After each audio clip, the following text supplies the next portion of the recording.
Happy Tuesday, my friends, and welcome back into another edition of Prime Sports World. I'm, of course, your host, David I'm Point Huffman, right there from the Daily Blitz.blog, Mr. Christian Simpson, and my co-host, Mr. T.J. Hopkins. On today's episode of the show, we're going to be breaking down week number 5 in Monday Night Football. We're going to give out our game balls, and then we're going to preview week number 6 in the National Football League. Before we get into any of that, though, we also got to talk about the first domino to fall when it comes to the coaching carousel. Before we get into any of that content, I just want to give my thoughts and prayers out to anyone who's in the path of that Hurricane Milton in the Tampa Bay, Florida region. I can't imagine going through that twice. You know, it was just 2 weeks ago that they had to deal with the aftermaths of Helene, and they're still picking up the pieces from that, and now they got another one coming through. Just thoughts and prayers out to everyone impacted by that area. I can't imagine. I went through Hurricane Michael. I couldn't imagine if, like, 2 weeks later, another hurricane was coming through the same area. So just wanted to get that out of the way before we get into the show. Yeah, absolutely. Yeah, I definitely echo your sentiments. So let's do what we do here. Let's give everybody escape from all the life outside of the stuff. Let's talk about football, and let's talk about Monday Night Football. And I know the final score was only a 13-point win for the Kansas City Chiefs, but this game was a beatdown. The Kansas City Chiefs, if they had just been able to convert touchdowns in the red zone, they would have won by 40 points. But they were unable to get touchdowns until the final quarter, or the first and final quarter, and they win 26-13. Derek Carr is now dealing with an oblique injury that may keep him out for a few weeks, potentially. But 2 touchdowns, 1 pick. Alvin Kamara was mostly bottled up in this game, 2.4 yards per carry. Rashid Shaheed, of course, he gets a long bomb in this game. And Foster Moreau gets a touchdown during Critical Catch Month. If you do not know his story, look it up. Because he signed with the New Orleans Saints, they caught that he had Hodgkin's lymphoma, and is now back in the NFL after a year of being off. And then, this is his second season in New Orleans. On the other side, Patrick Mahomes, just kind of an okay day at the office. I mean, he threw a pick, he didn't throw a touchdown. He just been just okay. This was really the Kareem Hunt show. 27 carries for 102 yards and a touchdown. Juju Smith-Schuster had a good game, 7 for 130. As Kansas City just cruised in this game. Yeah, it's that Saints team that those first 2 games, like they was on cloud 9, and everybody was gassing them up, and yeah, back to reality. Yeah, we always said that the Saints the first couple weeks was a complete outlier. They're not this good. They were just playing well for 2 weeks, and they've come back down to earth, crashing down to earth. And now it sounds like Derek Carr is going to be out for a hot minute. So they're probably going to have to go to Jake, whatever his last name is, or Spencer Rattler. Not a good day at the office for the New Orleans Saints for sure. Nah. Dennis Allen also might be on the. Dennis Allen's been on the hot seat. He should have been on the hot seat for a while. Christian, I didn't notice you dropped out of the show. Welcome back. Yeah, because the audio just went out. So yeah, Oh, really? Yeah, because you were talking, and then it just couldn't hear you. Like, I could see you were talking, but I just couldn't hear anything. But yeah. Okay, well, that's weird. Also welcoming back. Matt James in the show. You got a lot of background. I'm going to mute you right now, fix your mic situation. I'll add you back into the show. So anyways, but yeah, go ahead, Christian. New Orleans, Kansas City. I mean, yeah, the Saints, they have come back down to reality. Yeah, it's one thing to put up 40 on the Panthers, because anybody in their sleep can do that. Yeah, and what they did against Dallas was cool, but what have you done lately? You struggled against the Eagles, couldn't really get it done against Atlanta, couldn't get it done against Atlanta at all. Okay, yeah, I lost him. Yeah, I lost. I think Christian's having connection issues. Matt, you got some way in on this game real quick before we move on? Hey guys. Sorry, having a little audio problems here. I mean, we'll see how the whole Derek Carr situation works itself out, but I mean, overall, finally, Mahomes gets a 300-plus yard passing game. Was able to air it out last night a little bit. Kareem Hunt had a nice game with 100-plus. I mean, Kansas City finally pulled away with a 2-score victory instead of have their, normal controversial endings that we've been accustomed to lately. So it was nice to see them actually, have control for the full game from start to finish. So we'll see this they can continue that from here on out. this notion of Christian says it all the time. They're bored. The Chiefs are bored, and they're 5-0, and Pat Mahomes is playing very un-Pat Mahomes, like he has 6 touchdowns to like 6 interceptions or something like that. My brother sent me that actually. But I just wanna say, what's like, if they come up short down the line, what's gonna be the excuse? Because they were bored. Bring Christian back into the show. Hey, what's up, Christian? All right, can you hear me? Yeah, we got you. All right, cool. Moving on. Let's closing this book on week number 5. Let's talk about game balls. I'm going first, and my game ball is going to Kirk Chains Cousins. 509 yards, 4 touchdowns, including the walk-off. Cartel Hodge. Kirk Cousins gets my game ball. So let's go. As the Falcons beat the Tampa Bay Buccaneers, TJ. I also just want to point out, because I missed that part of the segment yesterday. That doesn't happen if they call that face mask that they just blatantly miss, because that would be offsetting penalties. That doesn't push the Tampa Bay Buccaneers out of field goal range, and they probably run out the clock and win that game. That's just me though. Okay. No, like I just don't like when stuff like that happens, and these sports shows just magically don't talk about it. They just sweep it under the rug, and they just say, "Oh, we're just not going to acknowledge that." Like it's one of my biggest pet peeves on these sports shows. It's like, you have to acknowledge that. You have to, Like, I just don't like that. But shout out to Kirk Cousins. 509 yards is 509 yards. It is what it is. My game ball. T David, you probably fucking took mine, because again, 509 yards is 509 yards. Like, you can't. Sorry. Can't sniff on that.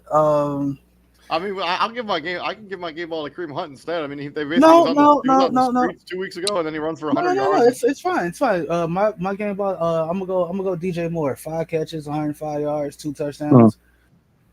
It was very. He made it look easy, and I understand the Panthers are the Panthers, and they struggling right now. But 105 yards is 100. Like, bro, he made that look easy. He should have had more. He dropped that wide open pass. Had more. You're right. Matt. He was kicking himself for that one. I'm going to give it to Dak Prescott. I know he had the 2 interceptions, but he had 352, 2 touchdowns. Went on the road to beat a very good Pittsburgh defense in their own home in a night game. And Dallas needed this victory pretty badly. So I'm going to give it to him. Give him some kudos this week for that. I don't hate that. That's a good pick. That's a good pull. I'm giving it to Lamar Jackson. 26 of 42, 348 yards passing, and 4 touchdowns. Lamar Jackson, he is for real. As we close the chapter number 5, we open it up to chapter number 6, and we start with Thursday night football. And we got the San Francisco 49ers going into Lemon Stadium, whatever it's called, and taking on the Seattle Seahawks. Both of these teams could really use a victory. They're both coming off kind of devastating losses. 49ers let one slip away against the Arizona Cardinals, and the Seahawks got beat by Christian's New York Football Giants. I'm not sure what the kicker situation is going to be for San Francisco in this game. I imagine they'll have to sign somebody. I haven't looked to see what Jake Moody's updated injury status is. But, Christian, how do you think this one checks out? I mean, this is always a physical football game. And you said it best, David. Both these teams need to win in the worst way possible. If I'm Seattle, I'm running the ball right up the middle, because the 49ers really miss Dre Greenlaw. He brings that emotional presence. He's your best run stopper, and they don't have that. And teams are attacking them left and right. I do think San Francisco wins this one, but they're going to have to go out there and earn it. They're just not going to take it like they did last week. Give I me mean, last year. give me Seattle. I don't like what I'm seeing from San Fran at all. Matthew Wright has been signed to replace Jake Mooney. It sounds like he's probably done for the year. I don't like what I'm seeing from San Fran at all. Give me Seattle. I'm going San Francisco. They let 2 games slip away that they should have won, but they have had Seattle's number over the last few seasons. So I'm going to go Seattle, or I'm going to go San Francisco. Matt. Yeah, I'm going to take San Fran on the road on this one. They're overall just a better team. And they've always done this over the years, though, where they've let, those kind of games slip and they just find their groove right after that. I'm thinking this is going to be one of those things where they go get a very important divisional win in Seattle this week. From Thursday Night Football, we swing into the International Series and the Chicago Bears technically hosting the Jacksonville Jaguars. Bears coming off an impressive victory against the Carolina Panthers, and the Jaguars getting their first win against the Indianapolis Colts. The Bears are riding some serious momentum here. Winners of 2 straight, and technically won 8 straight at home over the last 2 seasons. The last time these 2 teams played was actually 4 years ago. Christian, do you remember who won that game 4 years ago? Okay, so that's COVID. The Bears. I want to say the Bears won that game. They destroyed them. Yeah, the Bears went up 41 to 17 in Duval County. But TJ, how do you think this game shakes out? We might not put up 41, but we're going to win. This Bears defense has given up 21 points or less in 11 straight games. Mm-hmm. That's tough. Like, this is probably, which is hard to understand. Like, this is probably the best defensive unit that absolutely no one's talking about. Like, they're just not talking about them for whatever reason. Offensively, I think they found the formula that works. They found the groove. What's his name? The third and short, the fourth and short play call has to get better by Shane Waldron. But other than that, for the most part, we're seeing what this offense could be. They're not forcing Caleb to do a lot, which is wonderful. The way he gets through his progressions is insane. Like, he still holds on to the ball a little bit too much for my liking. Like, still trying to make a play and look for a big play. But yeah, give me the Bears in this one. I'm also taking the Chicago Bears. I don't think we're going to put up 41, as TJ mentioned, but this should be a rout. Christian? Yeah, I'm with you guys. I'm taking the Bears as well. Like, Jacksonville, they don't really play well in London, but the way this Bears team is playing right now, like you said, David, they have all the momentum in the world going for them. The Bears play well in London.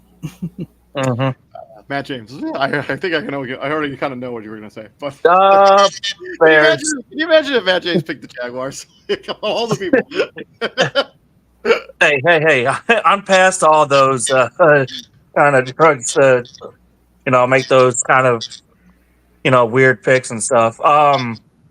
Give me the Bears. I mean, I liked, as you guys mentioned, the way their offense is progressing, especially the O-line, plugging in Pryor, and there's been huge, I think.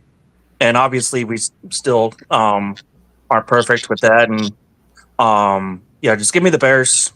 And they should win this one pretty comfortably. Moving back across the pond, we got the 2-3 Arizona Cardinals going into Lambeau, taking on the 3-2 Green Bay Packers. Both of these teams are fresh off getting a win against an NFC West opponent. Arizona obviously stole that game from San Fran, and Green Bay was able to hold off the Rams to get that victory. Last time these two teams played was 3 years ago. Green Bay eked out the 3-point victory. I think that's going to be a similar result here. I'm going Packers. I don't think it'll be a 3-point result. I think the Packers should win this game handily. Another defense that nobody's really talking about is this Green Bay Packers unit. Their defense has been incredible. Has really kept them afloat as the offense has kind of struggled a little bit at times so far this season. Give me Green Bay. Christian. Yeah, I'm with you. I'm taking Green Bay as well. They had to grind that game out against the Los Angeles Rams the other day. But I just think this defense, they're going to throw a lot of different looks at Kyler Murray. They're going to do all they can to limit the big play Contain. productivity of Marvin Harrison Jr. and force someone else to beat them. TJ. As much as it pains me, Say it, boy. yeah, I got to go with Green Bay in this one. I think Say they're it gonna with your do. chest. I just think Yeah. they have. I think they have just enough on defense to make Kyler Murray's life a living hell, contain him. But that's when he really at his most dangerous, like when he outside the pocket, broken play scenarios, all that good stuff. And defensively, I don't think the Cardinals have enough to upset anything Green Bay wants to do offensively. Yeah, give me the Packers. Give Packers at home too. Packers by 14. Matt James. For my friends and family down in what you like to call the toaster, I'm going with the Cardinals. Of course. Outside of the Washington game, I've liked, what I've seen with their defense, keeping games close, and they have the offense to keep up with Green Bay if they get things going there. I'm going to take Cardinals in a close one. Moving into the AFC South, and we got the Colts and the Titans locking horns. Colts obviously surrendering the first victory to the Jacksonville Jaguars. The Titans are coming off a bye. I have no idea what Will Levis' status is going to be for this game. I also don't know what Anthony Richardson's status is for this game. But I think you've seen some good things out of this offense with Joe Flacco. I'm not sure what you do with the quarterback position for either of these two teams, but one of these teams has to win. Christian. I'm going with the old man. I'm taking old man Joe, as I've been calling him. I like the Colts in this one. There's absolutely nothing that the Titans do that would convince me to even pick them. They turn the ball over too much. The Colts are a way better team than what the Miami Dolphins are. I think Flacco has a big day.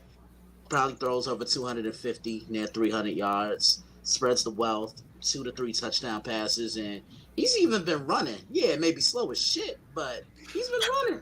But I like the Colts. So it is appearing Will Levis expected to practice this week. I'm not sure what that means for his. I'm not even sure who the backup. Oh, it's Mason Rudolph. I don't know if it matters. I'm gonna take the Colts as well. I just think the Titans they're just not that good. Let's just be real here. So yeah, give me the Colts. I guess I don't know. This is a pick'em game. I could care less. This really is a pick'em game. It shouldn't be, but it is. If you're the Titans and you lose this game, what do you do? I mean, you're probably gonna start the tanking-a-thon and look for see what you can get for DeAndre Hopkins, see what you can get for the other wide, Calvin Ridley. I mean, they have some decent defensive players on this team. I mean, you traded for what's his name that was on the Jadarius Sneed. I mean, I think you blow this up. Yeah. I think you try to flip whatever you can out of this roster and try to really stink. Not that you're not going to do that anyways, right? You're probably going to suck anyways.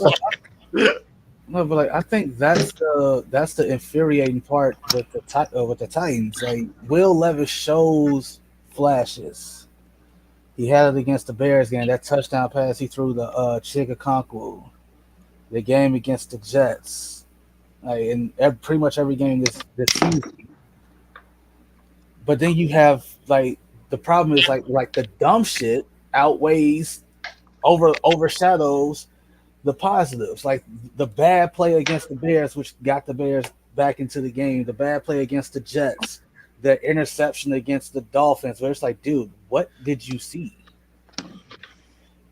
Give me the Colts. Joe Flacco's gonna make a play that Will Levis doesn't make, or whoever the fuck the quarterback is for the Titans is.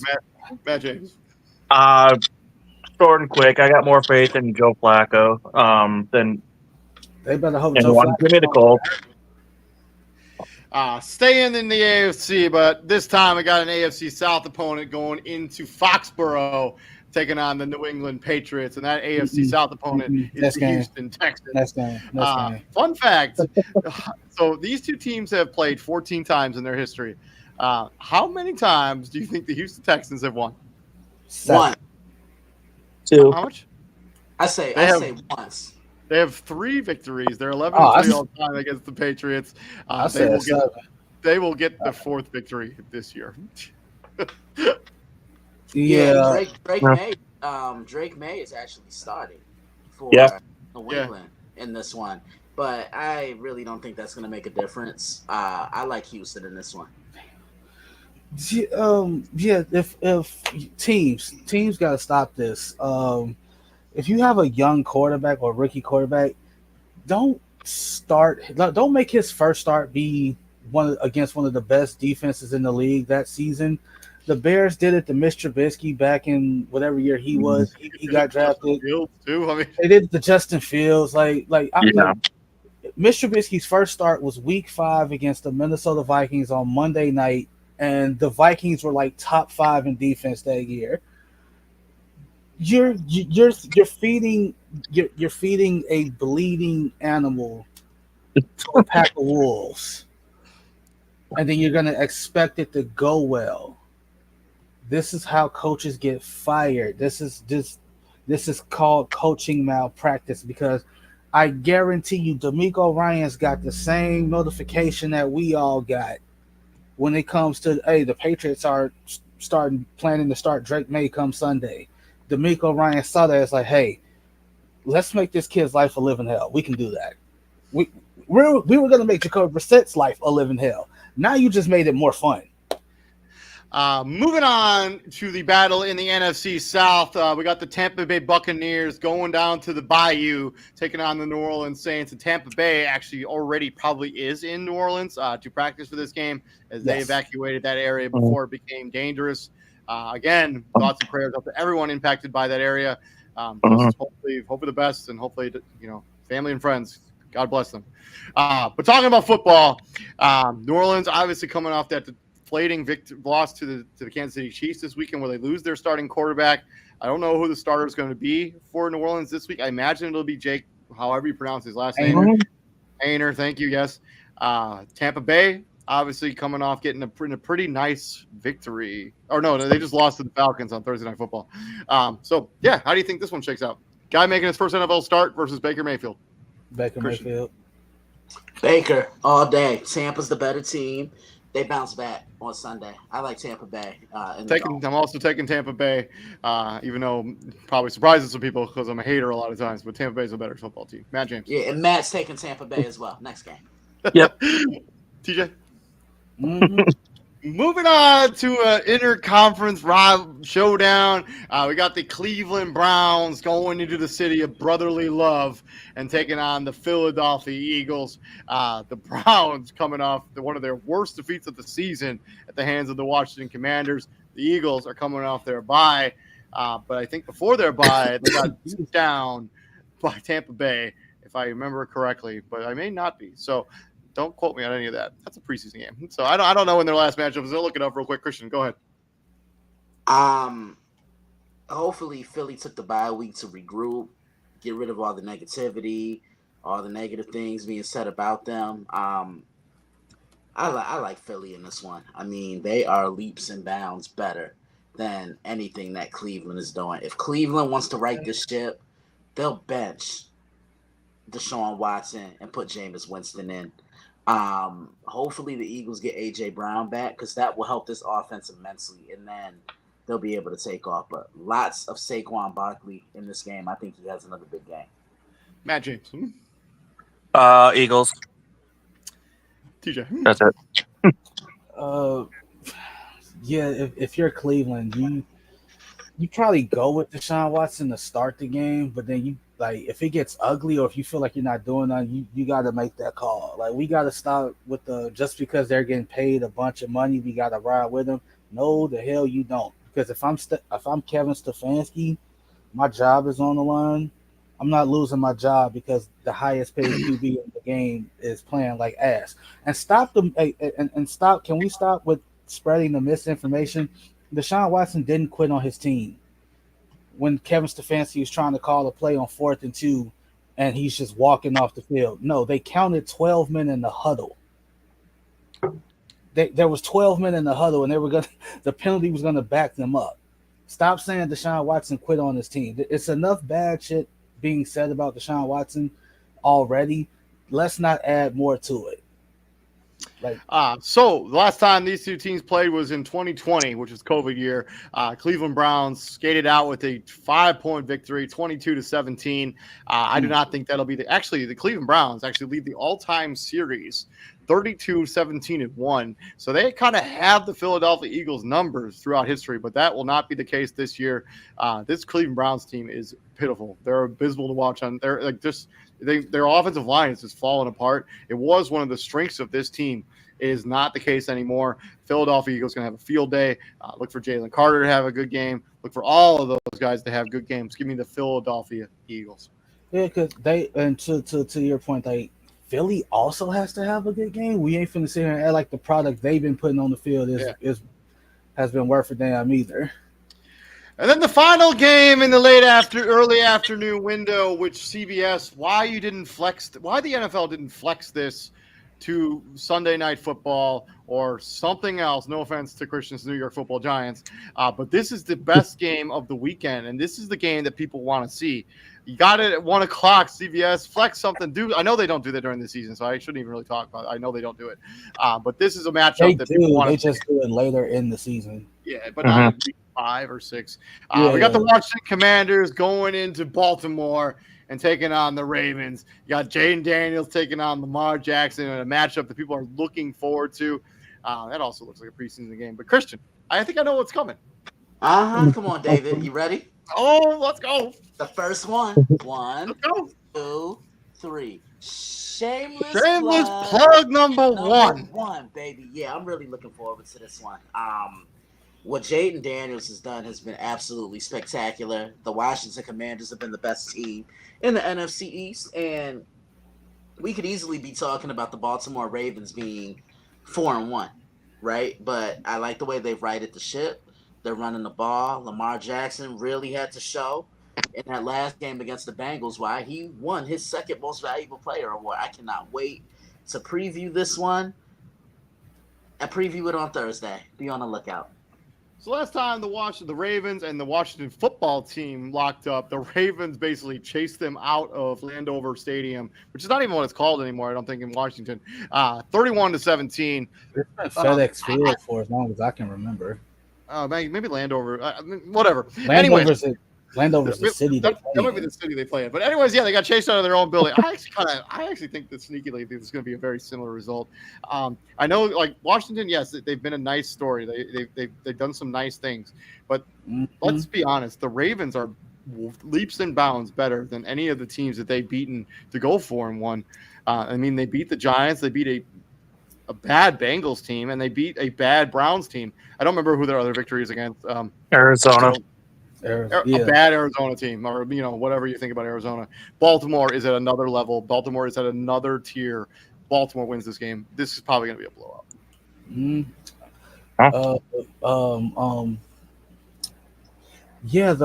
The whole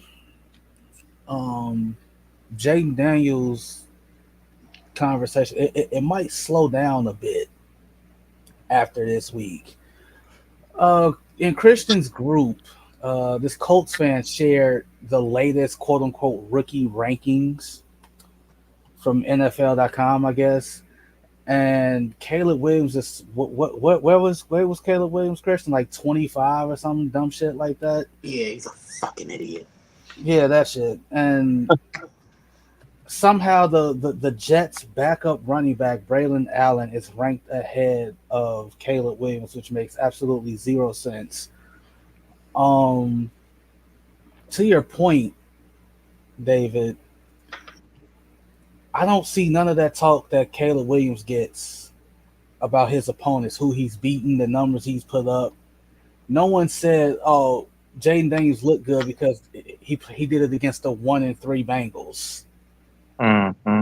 They don't say that about. I mean, he beat that Giant game that when they beat the Giants. I mean, the Giants lost their kicker on like literally the opening kickoff, and literally couldn't kick field goals. If he could kick field goals, they lose that game. The Giants are basically forced to go for it every single time on 4th and down. They lose that game. The Giants are a non-injured kicker away from being 3-2, whatever.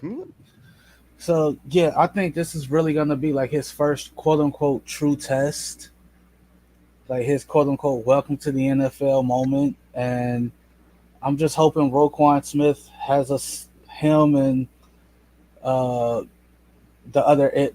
interior edge rusher Matabike. Like I just hope they have a little subtle introduction to Jaden Daniels. I'm not wishing for him to get hurt or nothing like that, but Kyle Hamilton for sure is going to introduce himself to Jaden Daniels.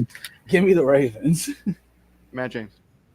Yeah, I'm taking Baltimore. This is easily the toughest defense Jaden Daniels is going up against, and Baltimore's finding their groove. I mean, yeah, they gave up 38 points last week to Joe Burrow, but I'm going to go Baltimore, and as you said, should be a comfortable victory for them too.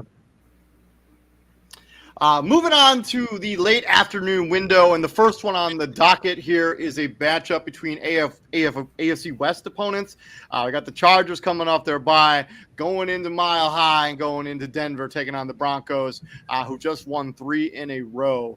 I think Denver is, look at the teams I know they beat Tampa Bay, but we don't really know what the Jets are, and I think they got a decent win against the Raiders, who aren't any good either. I think this is going to be like a real test for Bo Nix and what this offense has been the last couple of weeks, even the Chargers. Christian. Yep. I don't know. I don't either. How healthy is Justin Herbert? Like that right there is the $1 million question. And if the Chargers can get back to the basics, which is running the football, then I think they win this one soundly. Because Denver struggles to stop the run, believe it or not. I really like what I've seen from Denver the last couple weeks. Give me the Broncos. I'm gonna take Denver. TJ. Yeah, I just think to Christian's point, I just don't know how healthy the Chargers are. Joe Alt's hurt. Herbert's banged up. I don't know. I just don't know how healthy they are. For that reason alone, it's almost like you gotta pick the Broncos by default. Right? Like no Herbert, no shot. Seriously. Like, I mean, if Justin Herbert doesn't play, obviously I think he will play. I mean, like even if he is playing, how healthy is he? Right, how healthy is he? Like if Herbert can't throw on the run or get out the pocket and extend plays, because he's not exactly a statue back there. Like he can move a little bit, and yeah, but if he plays, how healthy is it? And that's when you're kind of calling on the coaches to like, hey, dude, like the season is more than just a Week 6 matchup against the Broncos. We're gonna need you down the stretch. So he's wearing a brace on his right ankle. Also, Joey Bosa did not practice. Christian Fulton didn't practice. Rashawn Slater didn't practice. That's also like I'm taking Denver. That's also saying like the earth is rotating. Joey Bosa didn't practice. That's like saying it's going to be the next day is coming. Death, taxes, and Joey Bosa getting injured. Like that's kind of been the theme with his career with the Chargers. No matter how great he's been. Matt James. I'm going Denver at home. I like what I've seen with their defense first 5 games, and I think they'll continue that against you guys went over banged up Chargers team. The Pittsburgh Steelers up next, going into the Death Star and taking on the Las Vegas Raiders. The Raiders have not announced, neither of these teams really have announced who the starting quarterback is going to be for this particular game. But it probably should be Justin Fields and Gardner Minshew. I didn't see anything out of Aiden O'Connell that makes me think that he's worthy. Can you leave me alone, Pace? Anyways, the The last time these two teams played was actually last season. Pittsburgh got the victory 23-18, and the Raiders actually lead the lifetime series 17-15.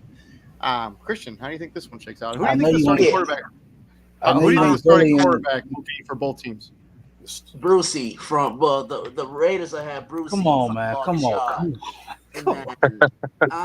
I think the Steelers will stick with Justin Fields. I'm gonna take Pittsburgh. They're leaps and bounds better than the Raiders. This is almost gonna be a home game for the Steelers. Half that crowd's gonna be black and yellow. Almost. Yeah. But that defense, they're gonna get in the face of whoever's gonna be the starting quarterback. So they're gonna do it with defense. They'll do it with running the game, and I think the Steelers get back to the basics. They get back in the win column. Matt James. Yeah, I'm going Pittsburgh on this one, and hoping Justin Fields continues to start at least 4 more games, so that helps the Bears out, upgrade that pick. But either way, I have Pittsburgh bouncing back in this one and winning. TJ.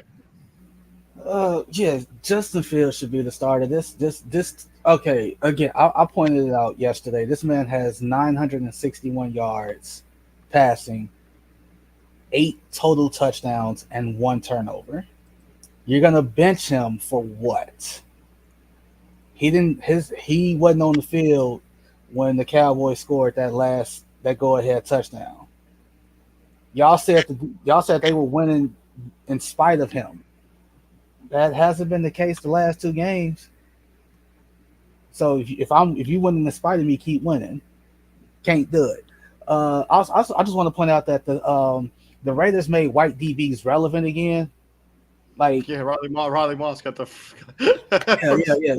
yeah. He got his first pick to Jason Seahorn in like 2004.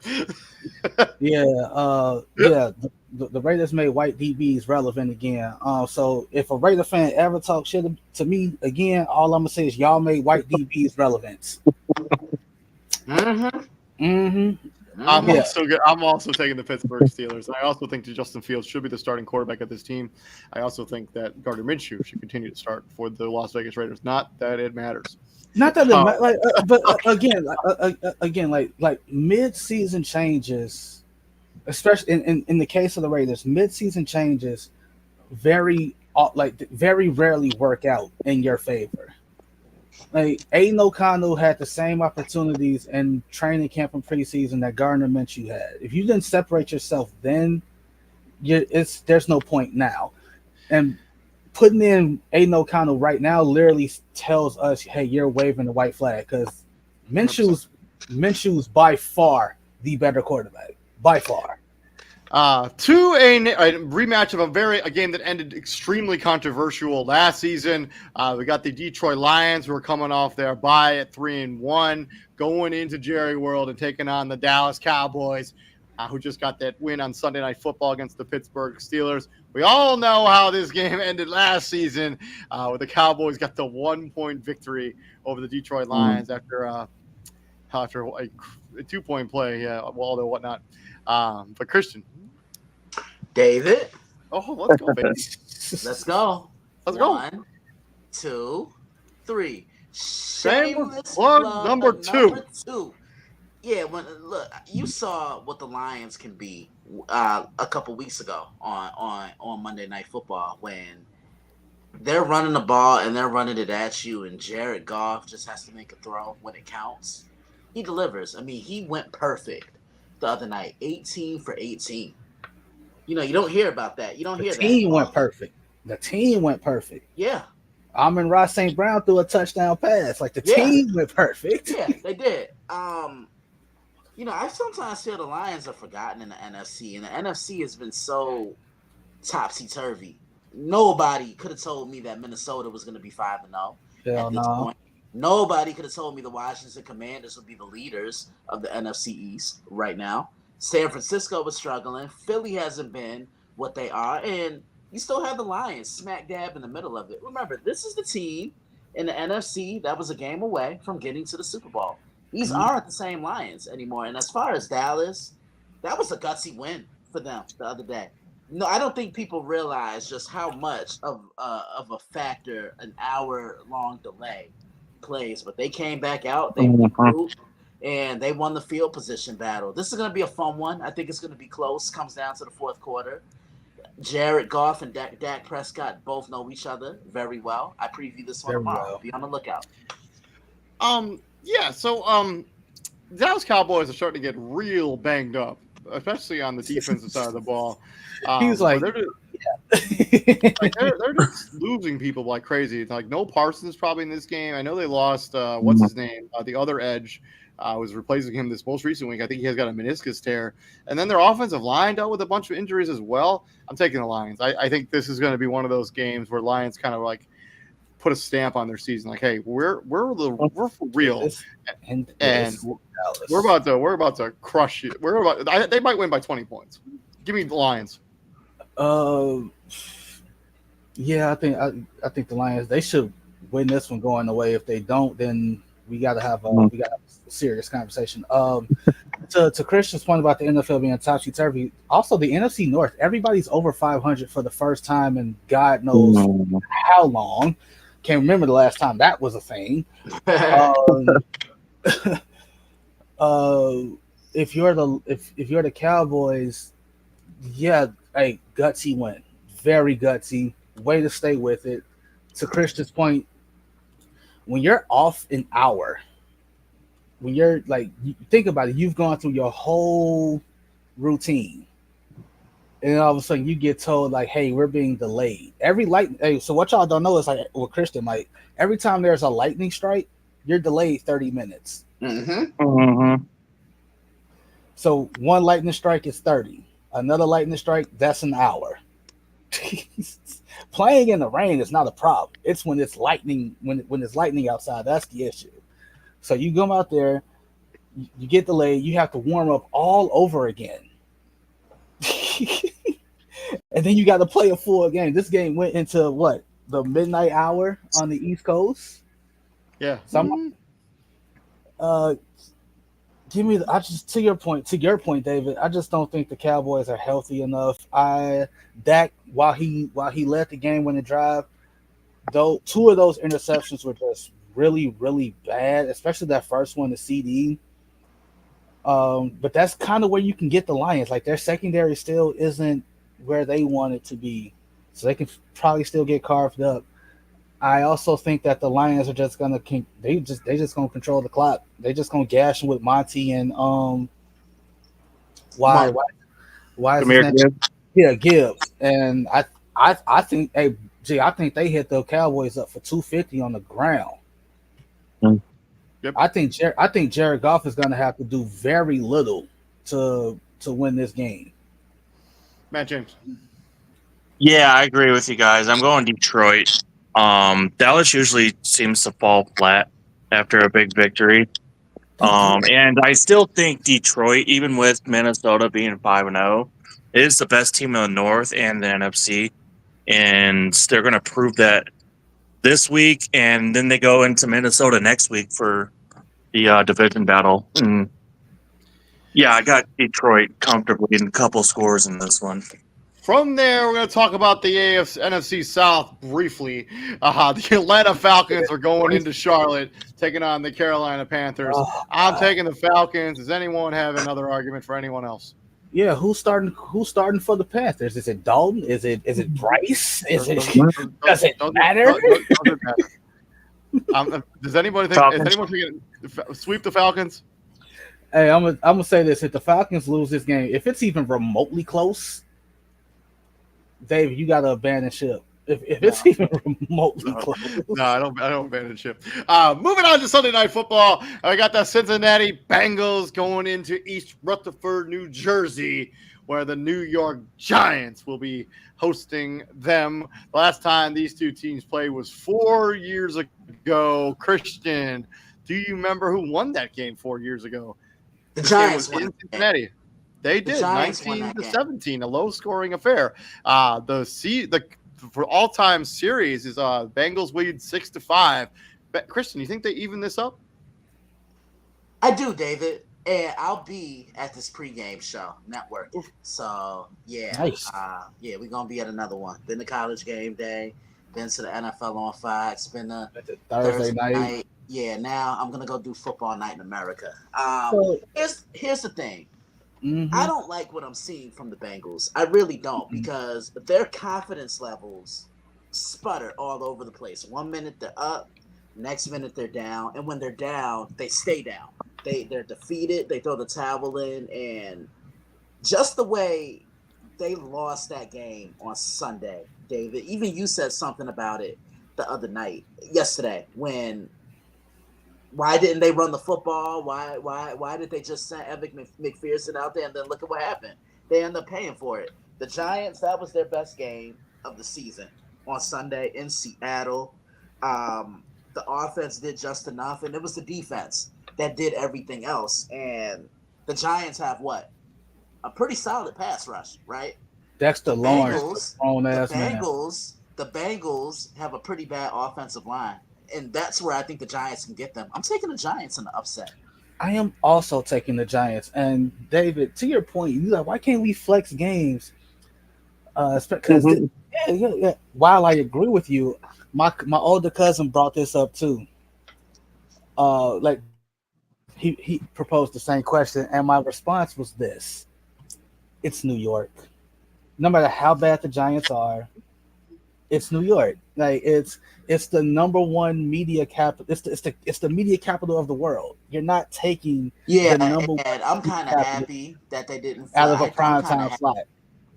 Yeah, and I'm kind of happy they didn't flex it, because I wouldn't be able to network at MetLife that night. So it'll be fun. A lot of LSU representation in this game. Joe Burrow, Jamar Chase, Malik Neighbors. So that's one storyline to look out for. But I think the Giants win this game. I just think across the board, they're going to be ready to play, and they're going to get after Joe Burrow. I'm also taking the Giants. I don't mean to cut you off, TJ. I just really like the fire that I've seen from them. If they get Malik Neighbors back too, I mean, the Bengals also have not been able to stop the run, and the Giants have been effective no matter who the running back is, either whether it be Devin Singletary or the kid from Purdue, his name Tyron Tracy, right, Junior. Tyron Tracy, yeah. Yeah, so whoever, I think the Giants. I think this is a game they win. Absolutely. This is gonna be one of those low-scoring, gritty kind of performances, though. So I wouldn't be expecting either team to get over 20 points. Like the only way the Bengals probably win this game is if they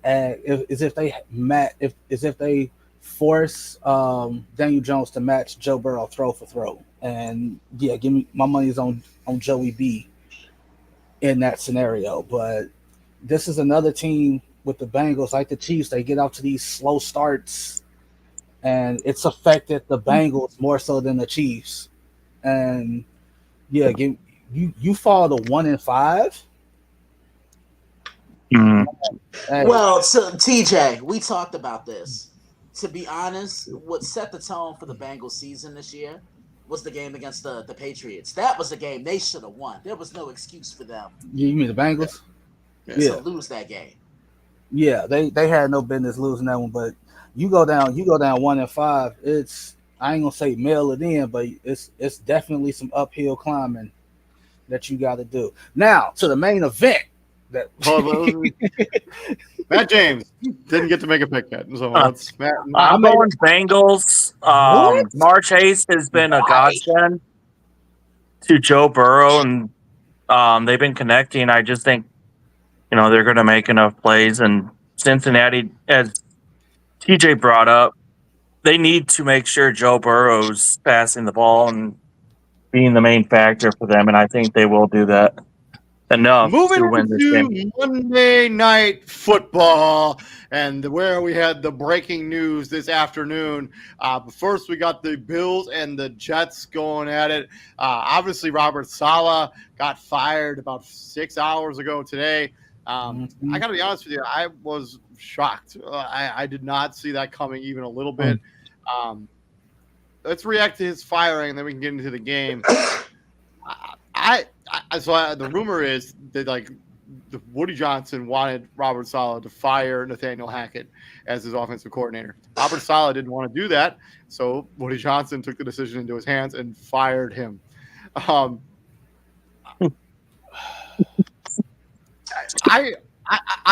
just don't think Robert Saleh has done a good job in New York, and I realize that he had Zach Wilson, and like his first season in New York was kind of a throwaway. His first 2 seasons really, but I don't think he's done enough for this Jets team.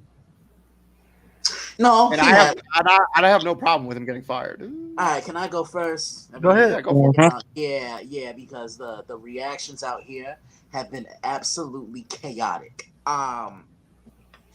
I saw this coming, but as you guys know, I'm not necessarily a fan of firing a coach in season because I just feel it brings unwarranted distractions. David, when I first met you, anytime we would bring up a Jets game, what was the one thing you would always say before every game? It's so-and-so o'clock and Adam Gase still has his job. Still has his job. See, look, Hey, look, I think ladies, I think I started that, and David did you? ran with it. I did it once. Okay. I did it one Bad, time. CJ. I did it one time, and David just like, you know what? That's my thing. And you know, 100% true. and you know what's crazy, David? That just goes to show how long I've actually known you. Like, really, almost 4 years now. That's crazy. All of you.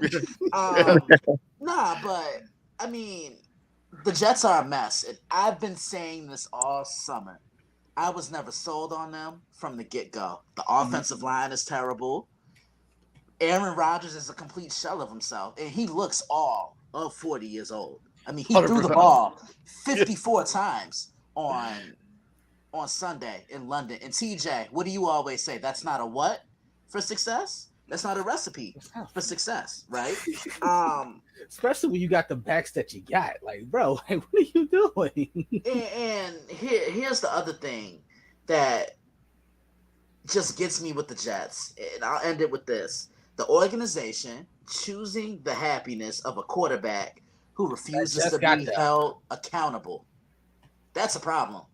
This is going to be a very undesirable location for head coaches. I don't think anybody wants to deal with this. I mean, look, Aaron Rodgers. I don't want to deal with Aaron Rodgers. I mean, yeah, I wouldn't want to deal with him. I mean, the guy doesn't show up for training camp. He just kind of shows up whenever he wants to. He does whatever the fuck he wants. Yeah, he's not somebody. He's not somebody I want to coach. I will end it like this: the Jets are a mess. MESS, mess. Hey, he goes to Egypt without permission, by the way.